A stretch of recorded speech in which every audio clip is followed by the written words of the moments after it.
తాకట్లో ఉన్న మీ బంగారాన్ని విడిపించి ఆ రోజు ఆన్లైన్ రేటుకి కొంటాం. Sharma gold company.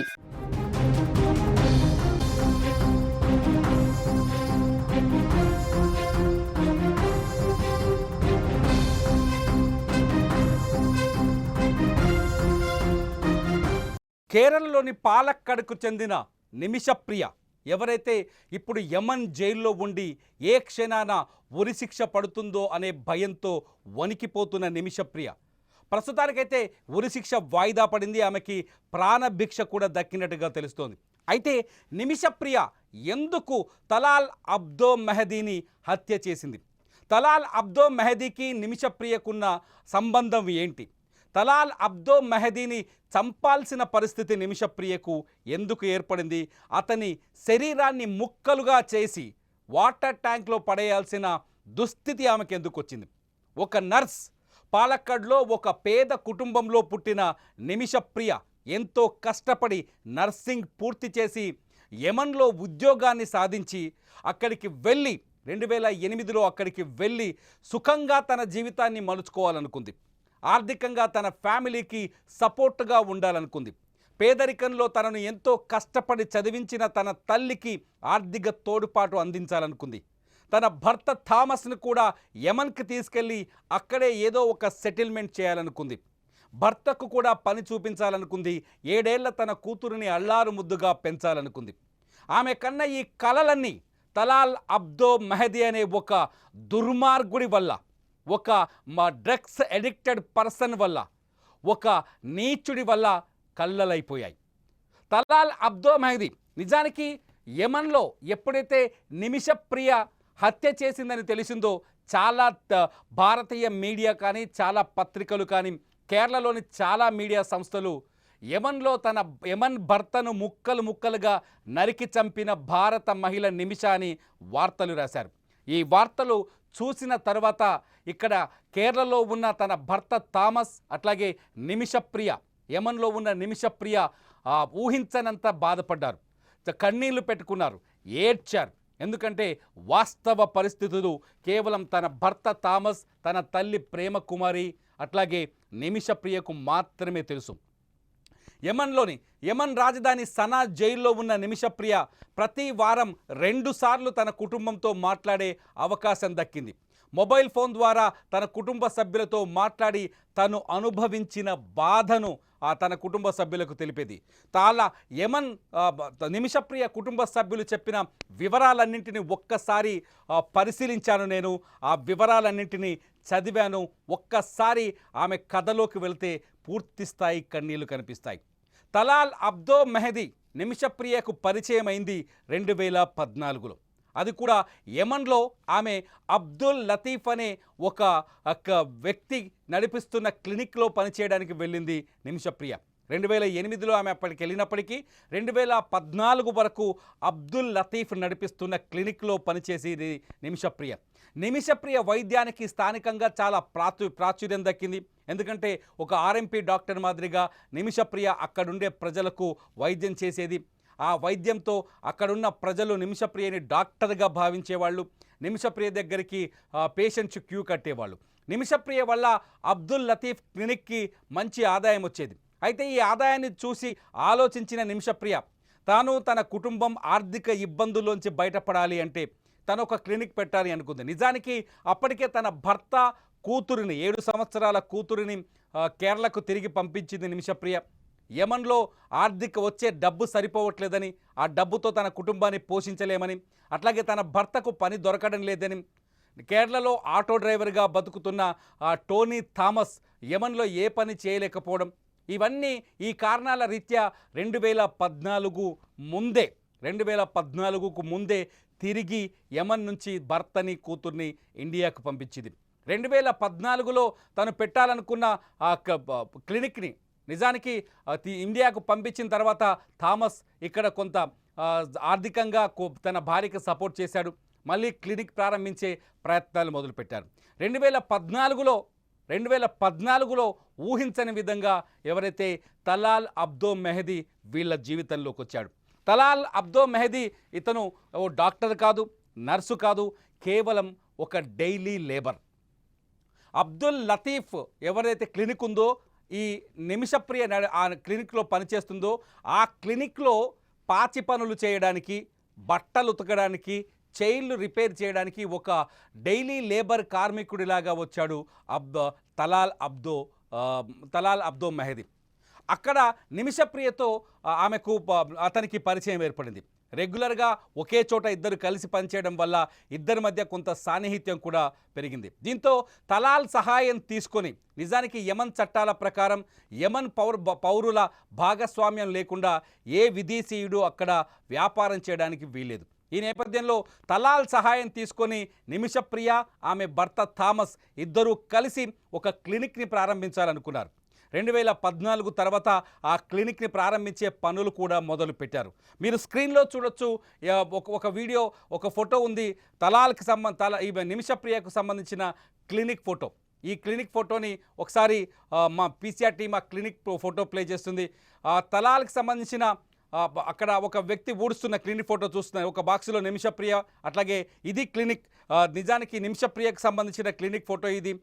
ఈ క్లినిక్లోనే నిమిషప్రియ ఈ క్లినిక్ ప్రారంభించడానికే నిమిషప్రియ చాలా కష్టపడ్డది.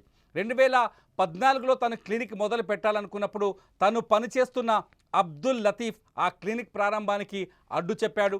అబ్దుల్ లతీఫ్ ఆ క్లినిక్ని అంటే నిమిషప్రియ ఎటువంటి క్లినిక్ మొదలు పెట్టకుండా ఉండేందుకు అనేక ఆటంకాలు సృష్టించాడు. ఎందుకంటే తన దగ్గర పనిచేస్తున్న ఒక నర్స్ ఇంకొక క్లినిక్ పెడితే తనకు ఆదాయం తగ్గిపోతుందన్నది అబ్దుల్ లతీఫ్ వాదన. దీంతో రకరకాల సమస్యలు సృష్టించాడు. చివరికి నిమిషప్రియ అబ్దుల్ లతీఫ్తో కాంప్రమైజ్ అయింది. తలాల్తో లైసెన్స్ తీసుకోవాలని, అప్పటికే తలాల్ పేరు మీద లైసెన్స్ తీసుకోవాలని భావించినప్పటికీ అబ్దుల్ లతీఫ్ ముందుకు రావడంతో తలాల్ని పక్కన పెట్టింది. మనకు తెలిసినట్టుగా, అందరూ మనం మాట్లాడుకుంటున్నట్టుగా నిజానికి తలాల్కి నిమిషప్రియ చేసిన వ్యాపారానికి ఎటువంటి సంబంధం లేదు. తలాల్ పేరుతో ఎటువంటి లైసెన్స్ కూడా తీసుకోలేదు నిమిషప్రియ. తను అంతకుముందు పనిచేసిన క్లినిక్ యజమాని అబ్దుల్ లతీఫ్ సహాయంతోనే తను కూడా ఒక క్లినిక్ని ప్రారంభించింది. ఆ క్లినిక్లో అబ్దుల్ లతీఫ్కి 33% వాటా ఇచ్చింది. క్లినిక్ ప్రారంభించడానికి అబ్దుల్ లతీఫ్ కూడా పెట్టుబడి పెట్టాడు. నిమిషప్రియ, అబ్దుల్ లతీఫ్ మధ్య ఈ ఒప్పంద పత్రం ఉంది. అయితే ఆ క్లినిక్ని స్టార్ట్ చేయడం కోసం తలాల్ సహాయం తీసుకుంది నిమిషప్రియ. అంటే ఆ వస్తువులు సేకరించడం కోసం కావచ్చు, క్లినిక్ని పరిశుభ్రంగా ఉంచడం కోసం కావచ్చు, క్లినిక్లో మెటీరియల్ తెచ్చిపెట్టడం కోసం కావచ్చు, క్లినిక్లో పని వాళ్ళతో పని చేయించడం కోసం కావచ్చు. దీంతో వీళ్ళిద్దరి మధ్య సాన్నిహిత్యం పెరిగింది, కానీ ఎటువంటి వివాహేతర సంబంధం లాంటి సంబంధాలు మాత్రం లేవు. ఎప్పుడైతే నిమిషప్రియ ఎప్పుడైతే తలాల్ నిమిషప్రియకి సహాయం చేయడం మొదలుపెట్టాడో అప్పుడే నిమిషప్రియని ఒక సహాయం అడిగాడు తలాల్. ఏంటంటే, మీరు క్లినిక్ ప్రారంభించడానికి నేను సహాయం చేశాను కాబట్టి నన్ను మీ దేశానికి తీసుకెళ్ళండి, మీ భారతదేశానికి తీసుకెళ్ళి నాకు అక్కడి ప్రదేశాన్ని చూపించడని కోరారు. దీంతో 2015 జనవరిలో, అంటే యమన్లో అంతర్యుద్ధం ప్రారంభమవ్వడానికి ముందు నిమిషప్రియ ఏం చేసిందంటే ఈ తలాల్ని తీసుకొని కేరళకు వచ్చింది. అప్పటికే నిమిషప్రియ భర్త టోనీ థామస్, అట్లాగే ఆమె కూతురు కూడా ఇక్కడే ఉన్నారు. నిజానికి వాళ్ళు ఒక ఫంక్షన్ చేయడానికి, కూతురికి ఒక సంప్రదాయబద్ధమైన ఫంక్షన్ చేయడానికి ఇక్కడికి వచ్చారు. ఆ సమయంలోనే వచ్చి అక్కడ ఏర్పాట్లు చేసుకున్న తర్వాత నిమిషప్రియ తలాల్ని తీసుకొని జనవరిలో ఇక్కడికి వచ్చింది. ఫంక్షన్ అయిన తర్వాత తిరిగి థామస్ అట్లాగే అంటే తన భర్త థామస్ అట్లాగే కూతురు తిరిగి యమన్కి వెళ్ళలేకపోయారు. దానికి అతిపెద్ద కారణం ఏంటంటే యమన్లో అంతర్యుద్ధం రావడం. దీంతో ఒక నిమిషప్రియకు మాత్రమే తిరిగి వెళ్ళే అవకాశం దక్కింది. అయితే 2015 జనవరిలో కేరళకు వచ్చిన తలాల్ ఇక్కడ కూడా కొన్ని పనులు చేశాడు. ఇక్కడ నిమిషప్రియ భర్తతో కలిసి కేరళ మొత్తం తిరిగాడు. తను చూడాలనుకున్న ప్రదేశాలన్నీ చూశాడు. అలాగే నిమిషప్రియ అత్తగారింటికి వెళ్ళాడు. అత్తగారింట్లో వాళ్ళ పెళ్లి ఫోటోల ఆల్బమ్ కూడా చూశాడు. ఆల్బమ్ చూస్తున్న సమయంలో తలాల్ ఒక తప్పుడు పని చేశాడు. ఏంటంటే, నిమిషప్రియ అలాగే తన భర్త థామస్ ఇద్దరూ కలిసి దిగిన ఒక ఫోటోను కొట్టేశాడు. మీరు చూడొచ్చు ఆ ఫోటో, పెళ్లి ఫోటో అది. ఆ పెళ్లి ఫోటోను కొట్టేసి మీరు స్క్రీన్లో చూడొచ్చు ఆ ఫోటోని. తలాల్ ముఖానికి మాస్క్ వేసింది. అయితే ఈ ఫోటోను కొట్టేసి థామస్ ఫేస్లో తన ఫేస్ని మార్ఫింగ్ చేసి ఆ ఫోటోని యమన్లో తను నిమిషప్రియని పెళ్లి చేసుకున్నట్టుగా ప్రచారం చేయడం మొదలుపెట్టాడు. ఇది మామూలు ప్రచారం కాదు. ఇక్కడి నుంచే అసలు నేరాలన్నీ జరగడం మొదలుపెట్టాయి. నిమిషప్రియ తన భార్య అంటూ ఈ ఫోటోని ఆధారంగా చేసుకొని తలాల్ తన కుటుంబ సభ్యులకు కూడా తన తల్లిదండ్రులకు కూడా ఈ విషయాన్ని చెప్పాడు. తన తల్లిదండ్రులు ఈజీగా నమ్మేశారు, ఎందుకంటే యమన్లో ఎంతమందిని పెళ్లి చేసుకోవాలనే రూల్ లేదు కాబట్టి. తలాల్ చెప్పిన మాటలందరూ అక్కడ నమ్మారు. నిజానికి నిమిషప్రియకి ఈ విషయం తెలియదు. తలాల్కి అప్పటికే పెళ్ళయింది, అతను కేరళకు రాకముందుకే తలాల్కి పెళ్ళయింది, పిల్లలు కూడా ఉన్నారు. ఈ విషయం తెలిసి కూడా తలాల్ ఇంకో పెళ్లి చేసుకోవడంతో అక్కడ కొంత గందరగోళ వాతావరణం, ఆ కుటుంబం నుంచి నిమిషప్రియకు థ్రెట్ కూడా ఏర్పడింది. ఈ విషయం నిమిషప్రియకు చాలా ఆలస్యంగా తెలిసింది, ఎందుకంటే క్లినిక్లో తలాల్ కూడా పనిచేస్తున్నాడు. నిమిషప్రియ నడిపిస్తున్న క్లినిక్లో తలాల్ కూడా అక్కడే ఉండేవాడు. నిజానికి ఎప్పుడైతే నిమిషప్రియ ఒంటరిగా అక్కడికి వెళ్ళిందో అప్పటి నుంచి ఆమె పైన డామినేషన్ మొదలుపెట్టాడు. ఆ డామినేషన్లో మొదటి పర్వం ఏంటంటే నిమిషప్రియ నా భార్య అని ప్రచారం చేయటం. ఆ భార్య అని ప్రచారాన్ని ఎక్కడి దాకా తీసుకొచ్చాడంటే క్లినిక్లో పనిచేస్తున్న సిబ్బంది, మేనేజర్ని కూడా నమ్మించాడు. ఆఖరికి మేనేజర్ తలాల్కి భయపడి ప్రతీ నెల అతనికి కొంత ఏదైతే క్లినిక్ వచ్చే ఆదాయంలో వాటా కూడా ఇచ్చాడు. ఎందుకు అలా ఇస్తున్నామని నిమిషప్రియ నిలదీసిన రోజు అసలు విషయం బయటకు వచ్చింది. నిమిషప్రియను తన భార్యగా తలాల్ చెబుతున్నాడని తెలిసిన వెంటనే నిమిషప్రియ తలాల్ని ప్రశ్నించింది. ఎందుకు అలా ప్రచారం చేస్తున్నావని ప్రశ్నించడంతో తలాల్ ఒక దొంగ సాకు చూపించాడు. నిమిషప్రియ, మీరు ఇక్కడ ఒంటరి మహిళ, ఇక్కడ యమన్లో ఒంటరి మహిళలు ఉండడం కొంత కష్టం, మీకు భద్రత కావాలి అంటే మీరు ఎవరో ఒకరికి సంబంధించిన మా భార్యగా ఉండాల్సిందే. అలా నేను మీకోసం మాత్రమే నేను ఇక్కడ మీ సెక్యూరిటీ కోసం మాత్రమే మిమ్మల్ని భార్యగా ప్రచారం చేస్తున్నానని చెప్పాడు. నిమిషప్రియ కొంత కాంప్రమైజ్ అయింది, కానీ ఇలా కాంప్రమైజ్ అవ్వటమే ఆమె పాలిట శాపంగా మారింది. కొంతకాలం క్లినిక్లో డ్రామా నటించిన తలాల్ ఆ తర్వాత నిమిషప్రియని పైన అధికారాన్ని చలాయించడం మొదలుపెట్టాడు. ఒక్కోసారి నిమిషప్రియను క్లినిక్లోనే కొట్టడం ప్రారంభించాడు. నిమిషప్రియ పైన లైంగిక దాడులు చేసే ప్రయత్నం చేశాడు. మొహం మీద ఉమ్మేసేవాడు. ఇది నా పెళ్ళాం, నేను చెప్పినట్టు వినాల్సిందే అంటూ అది హక్కుల్ని ప్రదర్శించేవాడు. అంతేకాదు క్లినిక్ పేరు మీద ఉన్న వాహనాలన్నింటినీ తన పేరు మీద రాయించుకున్నాడు. అబ్దుల్ లతీఫ్ ఎవరైతే ఉన్నారో అతన్ని బెదిరించి క్లినిక్లో తాను కూడా వాటాదారునేనని దొంగ పత్రాలు సృష్టించాడు. ఈ సమయంలో మరో దారి లేక నిమిషప్రియ 2016 వరకు ఈ హెరాస్మెంట్ సాగింది. 2016 జూలైలో నిమిషప్రియ ఒక లోకల్ పోలీసులకు కంప్లైంట్ చేసింది. తలాల్ తనని వేధింపులకు గురి చేస్తున్నాడని, ఇంటికొచ్చి దాడి చేస్తున్నాడని, తలాల్ వల్ల తనకు ప్రాణహాని ఉందని ఆమె పోలీసులకు ఫిర్యాదు చేసింది. అయితే యమన్ చట్టాల ప్రకారం అక్కడ జరిగిన కొన్ని సంఘటనల ప్రకారం నిమిషప్రియను కూడా, అంటే తలాల్తో పాటు నిమిషప్రియను కూడా అక్కడి పోలీసులు అరెస్టు చేశారు. ఇద్దరిని 16 రోజులు అక్కడ జైల్లో పెట్టారు. అయితే ఆ జైలు శిక్ష తప్పించుకోవడం కోసం తలాల్ మరో తప్పుడు పని చేశాడు. నిమిషప్రియ దగ్గర తీసుకున్న ఫోటో, మార్ఫింగ్ ఫోటో ఆధారంగా చేసుకొని ఒక ఫేక్ మ్యారేజ్ సర్టిఫికెట్ సృష్టించాడు.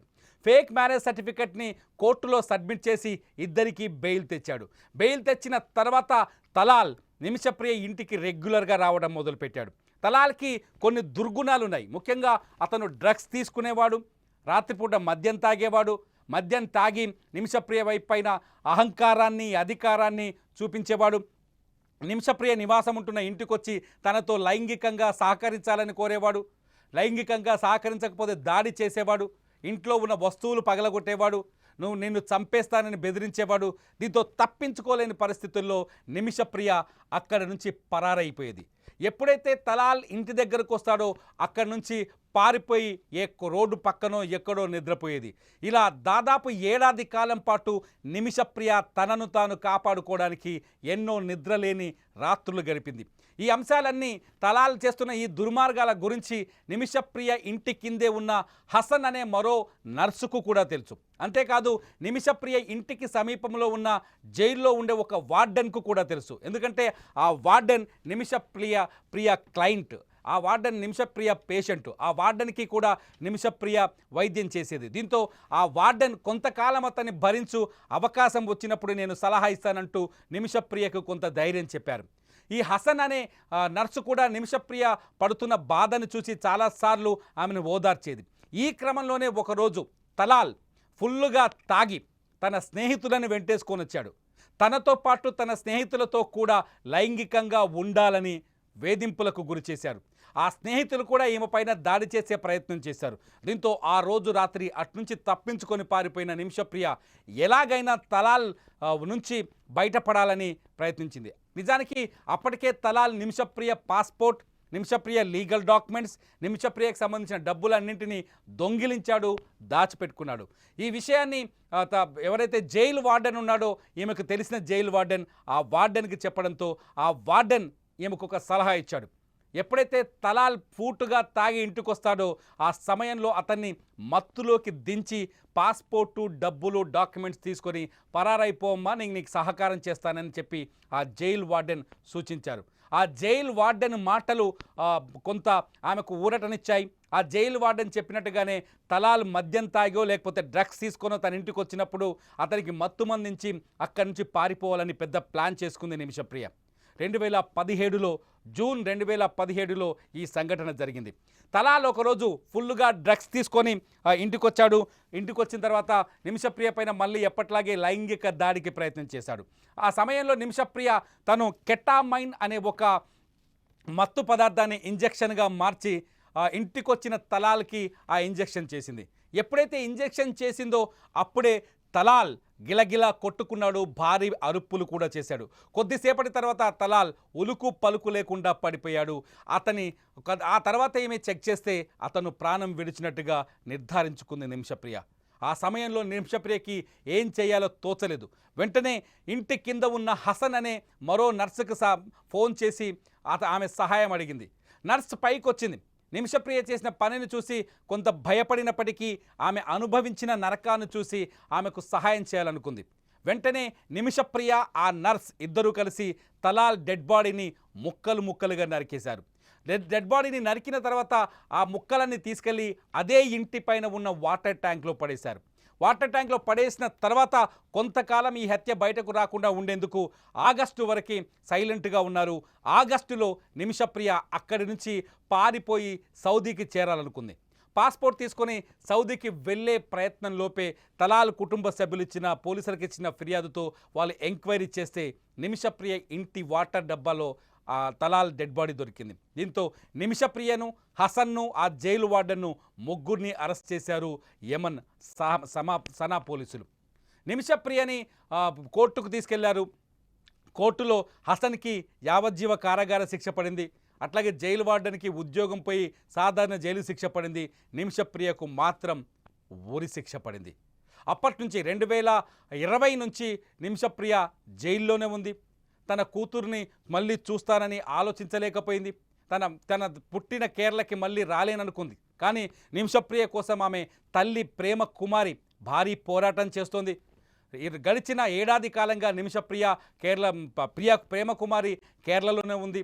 తలాల్ క్యారెక్టర్ గురించి వాళ్ళ కుటుంబ సభ్యులకు అర్థమయ్యేలా చెప్పింది. నిజానికి నిమిషప్రియ తన బాధను వ్యక్తం చేసేటప్పుడు కొన్ని కీలకమైన విషయాలు చెప్పింది.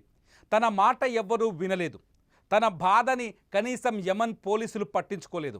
యమన్ కోర్టులో కూడా తనకు న్యాయం జరగలేదని చెప్పింది. యమన్ కోర్టులో తన బాధ వినిపించడానికి, ఎందుకంటే యమన్ కోర్టులో ఈ హత్యోదంతం పూర్తిగా అరబిక్ భాషలోనే జరిగింది. అరబిక్ భాషలో తను జడ్జిని సాటిస్ఫై చేయలేకపోయాను, జడ్జికి తన బాధను వినిపించలేకపోయానని చెప్పింది. జడ్జి తన మాటలు వినలేదని చెప్పింది. అంతేకాదు తన తరఫున వాదించేందుకు ఏ లాయరు ముందుకు రాలేదని చెప్పింది. తర్వాత తన అభ్యర్థన కేరళ యమన్ సంఘం సభ్యుల ఒత్తిడి మేరకు ఒక లాయర్ని పెట్టినప్పటికీ అతను జూనియర్ లాయర్ కావడంతో కోర్టులో అతని వాదనలు నిలబడలేదని చెప్పింది. తన బాధని కోర్టుకు వినిపించడంలో విఫలమయ్యానని చెప్పింది నిమిషప్రియ. చివరికి ఊరే శరణ్యం అనుకున్నాను, చివరికి తన ప్రాణం పోతుందని నిర్ణయించుకున్నానంటూ ఫోన్ లైన్లో నిమిషప్రియ తన కుటుంబ సభ్యులకు చెప్పిన మాటలివి. ఇది వాస్తవానికి యమన్లో నిమిషప్రియ హత్యకు, ఎవరైతే తలాల్ హత్యకు కారణమైన సంఘటనలు, నిమిషప్రియ తలాల్ని చంపడానికి కారణమైన విషయాలు. నిమిషప్రియ తలాల్ని చంపడం న్యాయమా కాదా? మీరేమంటారు? ఖచ్చితంగా ఈ స్టోరీ కింద కామెంట్ చేయండి. తనను వేధించి, తనను భార్యగా ప్రచారం చేసుకొని, తన పైన లైంగిక దాడికి ప్రయత్నించి, తన స్నేహితులను కూడా తీసుకొచ్చి లైంగిక వాంఛ తీర్చమని ఒత్తిడి చేసిన తలాల్ని చంపుతారా, వదిలేస్తారా? నిమిషప్రియకి ఉరిశిక్ష సబమేనా? మీరేమనుకుంటున్నారు? ఈ వీడియో కింద కామెంట్ చేయండి. నిమిషప్రియ వార్తలకు సంబంధించిన అప్డేట్స్ని సుమన్ టీవీ డిజిటల్ లైవ్లో చూస్తూనే ఉండండి. చూద్దాం.